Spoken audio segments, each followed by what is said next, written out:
Hello, everybody, and welcome into another episode of Across America Good News Edition. My name is Chip Brewster. I'm a digital host with Nexstar Media Group. If you don't know the company name, you probably know one of our local stations, and this show is all about that collective effort, all of those feature stories, as we call them in the biz, that don't often get the spotlight when it comes to national news. But what is happening in your backyard, in your neighborhood, definitely worth talking about on the national stage, and thus Across America Good News Edition. So what are some of the stories that our Nexstar journalists have covered for this particular week of good news? That is the week leading up to September 19th, a rescue competition about coal mines, a brand new variety of tomatoes, a principal that gets around to school a different way, a pretty famous couple being honored in a certain way, grapes turned into wine, but you help pick the grapes, so you're like helping make your wine. And then that last one, I promise an animal story as best as I can anyway, at least one animal story every week. And this week we are going to talk about an international rescue underway for a variety of big cats. But before we get to those stories, we begin in Grand Rapids, Michigan with our television station there, Wood TV 8, and a local artist, well, not a local artist, excuse me, an international artist bringing to the locals an art piece that involves nearly 1,000 stories to produce that one piece. Take a look. It's kind of got little stories all over it. Around 1,000 women. People sent me pieces of just little tokens, little bits and pieces, which meant something to them. Telling the stories of their loved ones through one creation. This was someone's best friend who died in a car crash. It was their belly button piercing. For the past year, Eid received letters and packages with pieces of jewelry, sequins, and even rhinestones from women's clothing. Lots of them were necklaces, pearl necklaces, beads, all sorts of things. There's a couple of engagement rings on there, a wedding tiara. And although small in size, this is a little religious token. Each piece holds emotional weight. All these things were once given with love and received with love. It's all the stories. I felt so responsible for people sending these stories to me and how I was going to actually do them justice. Eid even adding a few of her own pieces. This was my great-great-grandmother's. These bumblebees, they were my mother's. Got these ballet dancers. So my auntie gave me these. While telling a story of community amongst women. So I wanted to do something which was feminine and full of soul. Eid says it was only fitting to participate in a festival that also tells the story of community. I wanted to make something which was about all of us, you know, and this piece has all sorts of things. It does have some sort of valuable pieces on it. It has a lot of pieces that aren't worth anything except for in the story, and this is about stories, you know. It's not about worth as in, you know, diamond worth. It's about worth as in our memories, how we feel as human beings, what our life's composed of.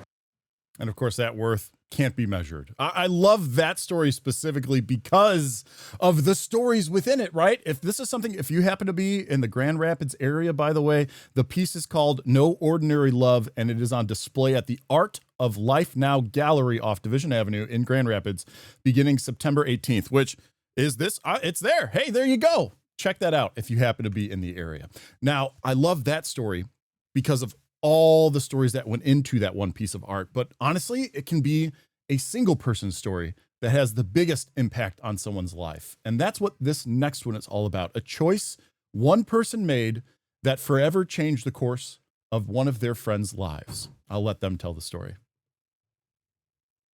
I think that earning the title of living donor, organ donor, is probably the most rewarding title I've ever earned in my life. With no left kidney but a full heart, Heath Meyer is reflecting on a life-changing decision, one that is keeping his friend Angela Navarro alive. In January, I started seeing some social media posts from her family, and it was really a no-brainer for me to at least just get tested. A rare kidney disease called Alport syndrome runs in Angela's family. At the time, she was experiencing stage 5 kidney failure. Any little task, taking a shower, brushing your teeth, like it took all of your energy because you had none. Going through dialysis treatment wasn't easy physically or mentally. My heart goes out to all of those people who are on dialysis for years. But after a lengthy process to see if he was a match, Heath was ready for surgery last week, and so was Angela,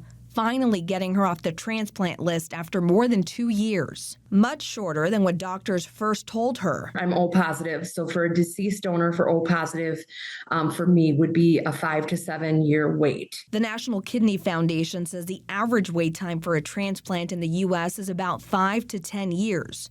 Over 104,000 people are on the national wait list, and 89% of them are waiting for a kidney. For Heath, donating a part of himself was a no-brainer. I felt like I either give up an organ that I don't really need, we don't need 2 kidneys, or I lose my dear friend. Now the two are closer than ever, checking in daily. I'll tell you, I'm sleeping like every which way I can. And planning for the future in ways that didn't always seem possible. It's such a blessing to get a new life and to be able to, do the things you want to do and enjoy. While Heath has a sister, he says he gained another in Angela and hopes that their story can inspire. Just one person to maybe go out and investigate what it would mean to be a living donor. Tomorrow is Angela's 1-week transplant anniversary, and it also happens to be her birthday, so 2 things to celebrate there. You can find a link to a GoFundMe to help pay for medical expenses on our website. Reporting in Sierra Mesa, I'm Jennifer Franco. I'll send it back to you. Which actually brings up a good point. All of these stories that I bring in, as you see on screen, I make sure that it's displayed, comes from a local station. And if you ever see something on this program and you want to learn more about that, they likely have the story up on that local website. So this one, in that case, out of San Diego, our station KSWB, if you are looking for more information. I now turn, so that was West Coast. We're coming middle of the country at this point to a little place called Kansas City. And if you know anything about Kansas City, you know that they love their football team. And if you know that they love their football team, you know that they love what is nearly American royalty at this point. A little person called Taylor Swift. Yeah, you know exactly who I'm talking about. Someone chose to honor that relationship in the Kansas City area in perhaps the most Midwestern way possible. A proposal. So right down that corner coming in this way and under the Enchanted. So under the Enchanted. Carved in corn. So we've done Chiefs themed maze now 3 years in a row. Naturally, that now includes the celebrity couple. Right here, we're either at the entrance or the exit. With specialized corn maze cutting. We got to honor that. Kansas City is enchanted with Travis Kelce and Taylor Swift. Done a lot philanthropically for the city and a lot of charity work, and we're really grateful for that. Now on 9 acres and among nearly 300,000 ears of corn, Precision Mazes knows this space all too well. In only 9 hours, the Lee Summit Company chiseled out a moment in this love story. So we really love the Chiefs, We're really proud of what they've done over the generations and especially of recent. So among the flowers and the fall farm fun. WPIX apple orchard, we grow pumpkins, of course, and corn and soybeans. The Johnsons' hope memories made here. We really want people to come and have like an authentic experience with their family and friends. Are tied together with a smile. And coming up soon, a QR code that you can scan so you'll know exactly where you're at in the maze. The farm and its offerings are open daily, 9 to 7. In Belton, Hannah King, Fox 4, working for you. Just someone had to do it, I guess. Now you know about it because you got to watch this show. Hey, we're going to take a really quick break, but when we come back, more positive stories from across America brought to you by the journalists of Nexstar Media. I'll see you in just about a minute, 2 minutes.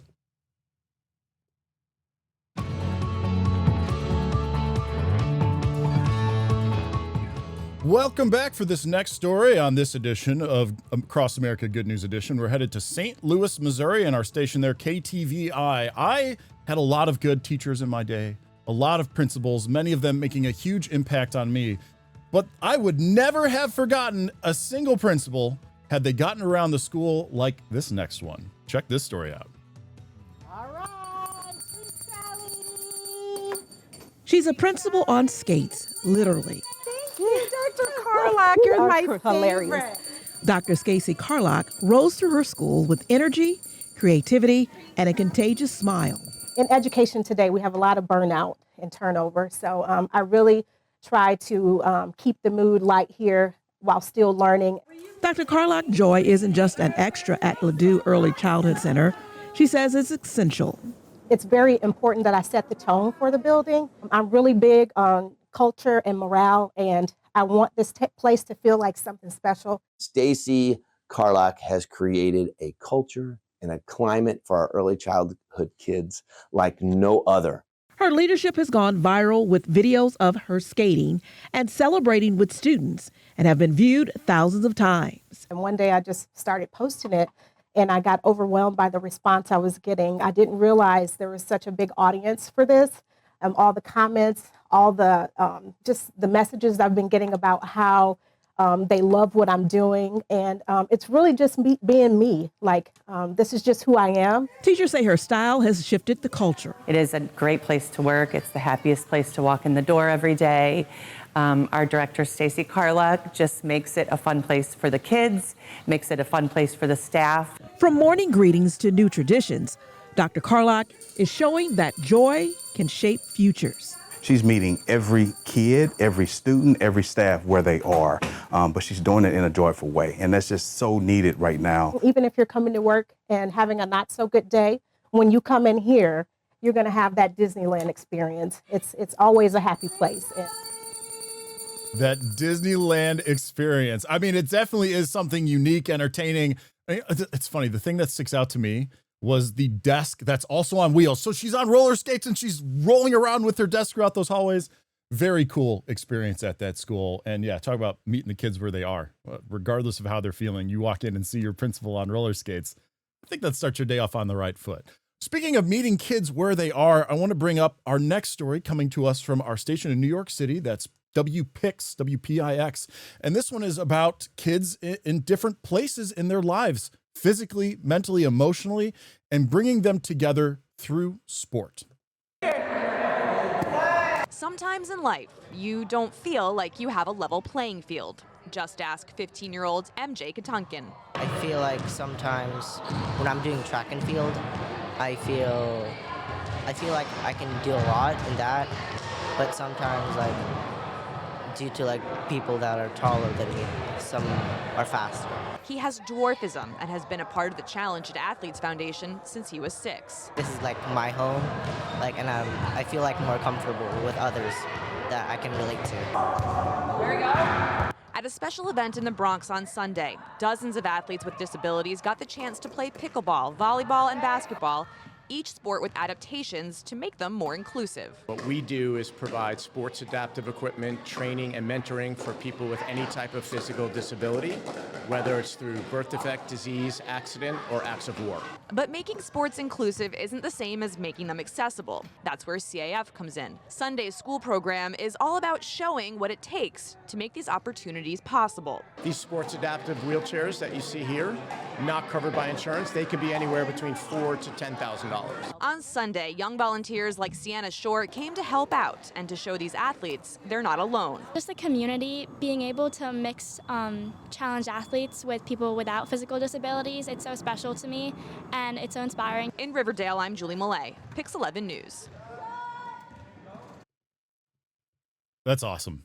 And the variety of sports and the equipment, the fact that it's accessible and inclusive, that combination where they will bring that equipment that is needed regardless of the challenges that that individual has in their lives. That's what it's all about. Very cool. Okay, bringing people together.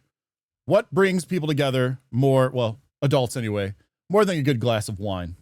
Perhaps the process of making that wine. We turn now out to Roanoke, Virginia, and WFXR, our station there, which covered a local vineyard winery.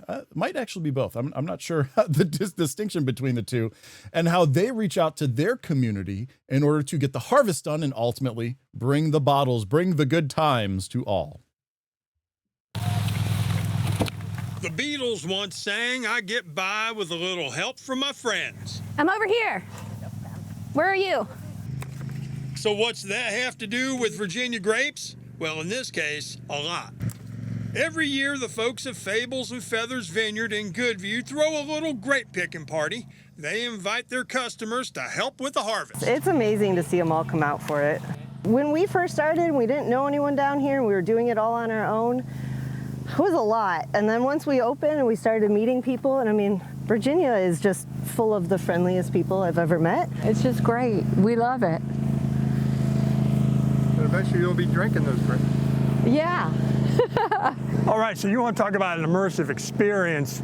You go from picking the grapes to drinking the wine. I like coming out and doing it because, you know, the finished product, when I go to drink that, I'm like, I was part of that. You know, you really feel like you're immersed in the whole thing, so. The grapes harvested today, and there were a bunch of them, more than a ton, are Traminette. Yes, Traminette. A semi-sweet white. They'll be pressed and fermented, and in about a year, they'll turn into this. Hey.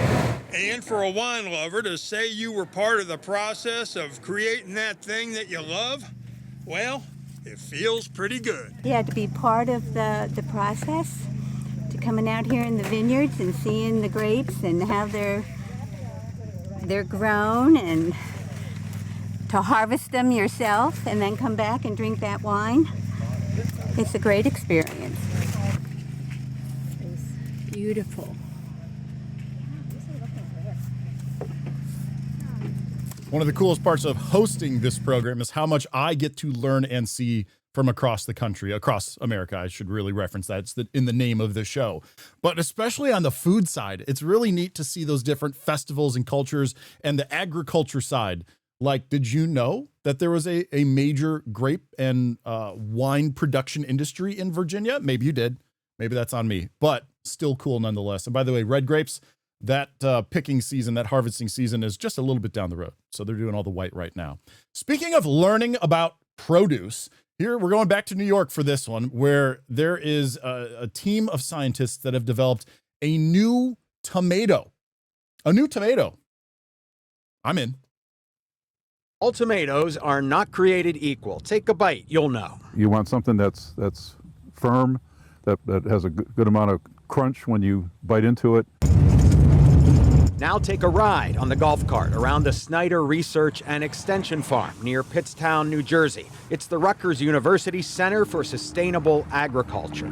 Pete Nietzsche and Tom Orton know about tomatoes, not only from eating them. Yield's been good. The fruit's ripening up well. Yeah, all the way up to the top. The cover's very good. They're both known in the field of horticulture and botany. For more than a decade, they've been perfecting the next top tomato. Traditional crossbreeding of two types of tomatoes has resulted in this harvest. So usually with a paintbrush or some other device to actually move the pollen onto the female.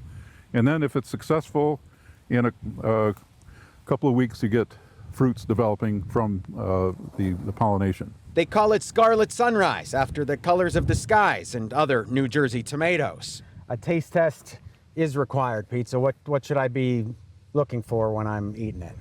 You should have a nice texture, a burst of sweetness, and then sweet, maybe that's good.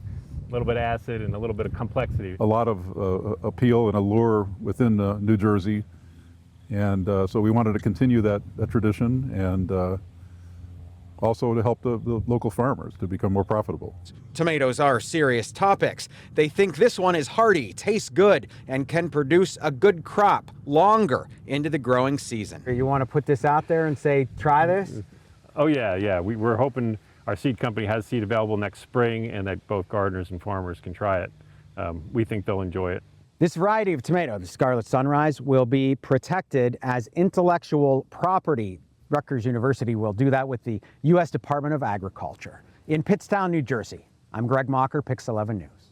But if you ever see it, taste it, and you can say to someone, hey, I saw that when they first developed it through Across America Good News Edition. So pretty cool story coming out of New Jersey. And again, had no idea there was a major tomato production, that the scientists at Rutgers did this kind of thing in New Jersey. So very cool for me. We are going to take another quick break. On the other side of this short break, though, I've got a science story for you. I have a story I kind of teased before about coal mine rescues in a competition, and then my promised animal story of the week. I'll see you back here real soon.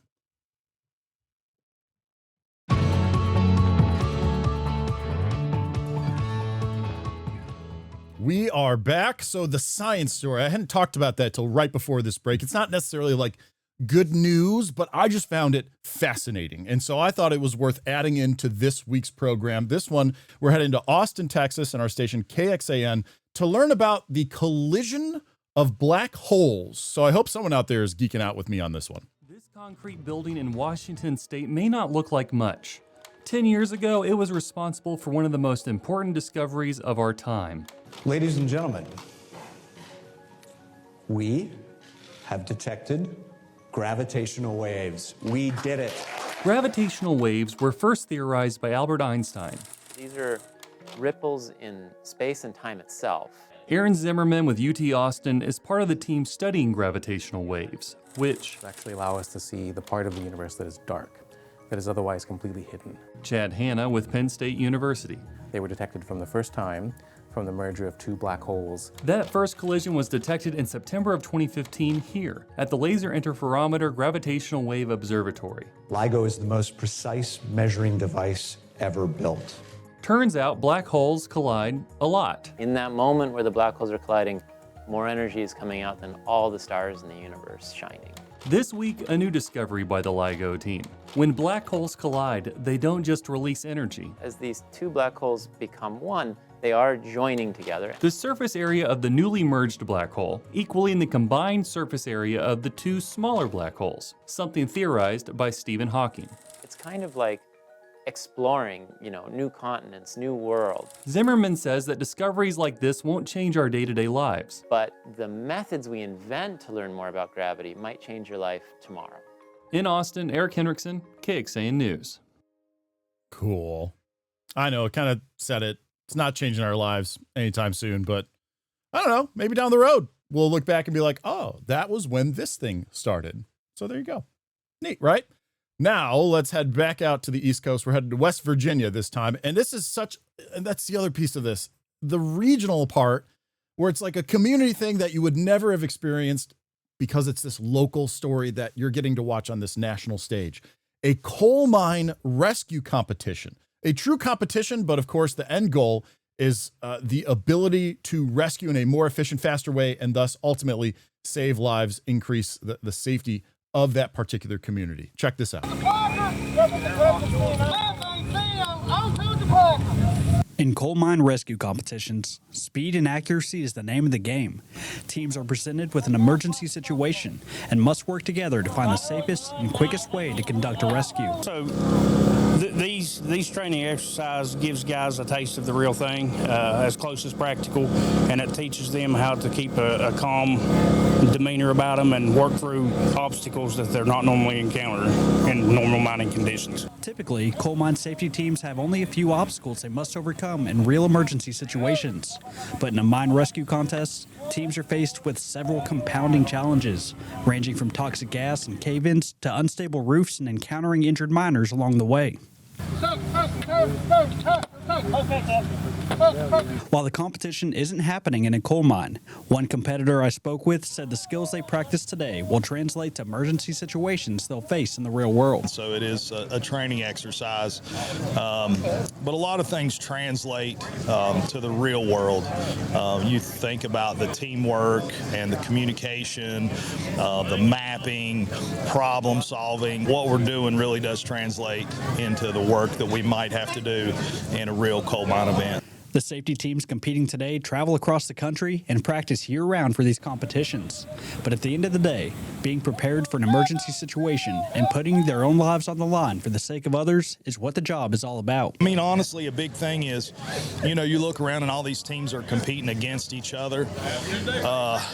But in a real event, we all have one goal. And, the names on people's shirts mean a whole lot less when it's not a competition. I think at the heart of everybody is a person that cares about their fellow miner and that they're willing to put themselves out there to help others. Reporting from Logan, Blake DeJarnatt, 13 News. Coal mine rescue competition. I am now ending, as promised, with a story about an animal. This one is not a dog or a cat. I mean, it's kind of a cat, but it's not your typical house cat. This is about an international rescue underway for some big cats. And this one comes to us from our station, WNCT in Greenville, North Carolina. It's Operation Flight to Sanctuary. We can't bring them back into the wild, so we try to bring the wild back to them. Carolina Tiger Rescue is partnering with the French Key Resort in Honduras. 5 Bengal tigers, 3 orange and 2 white tigers will be brought to North Carolina. They're on an island in Little French Key. Currently, it's a very tropical sort of resort location. One of the reasons why they're hoping to get the big cats over to our facilities is because their resources aren't quite up to snuff for the level of care that they're wanting for the animals. Carolina Tiger Rescue is used to rescuing big cats here in the U.S. They have about 50 rescue animals already in their care. But this will be their first ever international rescue. They were looking for facilities, particularly in the U.S., that had strong infrastructures when it comes to veterinary care, comprehensive nutritional programs, and they're really wanting the best for all 5 tigers. The tigers will be transported thousands of miles from Honduras to Florida and then here to North Carolina. They will be traveling in style, but it's not an easy feat. We have been in communication with individuals all over the world, honestly, making sure that we have everything lined up when it comes to international travel, even through flight, permits, of course, for both Honduras and the U.S. When the tigers arrive, they'll get some of the best care in the world.